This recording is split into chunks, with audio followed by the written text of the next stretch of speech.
Friends, pakoda குழம்பு ready. நல்ல சுட சுட பக்கோடா குழம்பு பண்ணியிருக்காங்க. பக்கோடாவை போட்டு இந்த குழம்பு பண்ணியிருக்காங்க, கிரேவி மாதிரி. இது இப்போ தோசை சுடுறாங்க. வாங்க, இந்த பக்கோடா குழம்புக்கும் தோசைக்கும் சூப்பராக இருக்கும். வாங்க சாப்பிட்லாம். மார்னிங் பிரேக்ஃபாஸ்ட்டு தான். தோசை சுட்டு வச்சுக்கிறேன். ஒரு தோசை வேகுது, ஒரு தோசை சுட்டு வச்சுக்கிறேன். 2 தோசை. என்ன குழம்பு அது? பக்கோடா குழம்பா? பக்கோடா குழம்பு, பக்கோடா குழம்பு, தோசை. இது ரெடி ஆகின்னு இருக்குது. தோசை குழம்பு ரெடி ஆகிடுச்சு. இந்த தோசை தான் ரெடி ஆகின்னு இருக்குது. வாங்க எல்லோரும் சாப்பிட்லாம். வாங்க, காலையில் டிஃபனு தோசை பக்கோடா குழம்பு. வாங்க சப்ஸ்கிரைப் பண்ணுங்கள், பெல் பட்டன் அடிங்க, எங்களுக்கும் ஆதரவு கொடுங்க. வணக்கம், பாய்.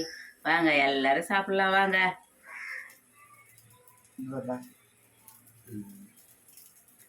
மொறு மொறு தோசை ரெடி. ரெடி, சூப்பரான தோசை ரெடி. வாங்க எல்லாரும் சாப்பிட்லாம். வாங்க. இந்த எவ்வளோ பேர் தோசை பாருங்க. பெரிய தோசை. சூப்பராக வரும்.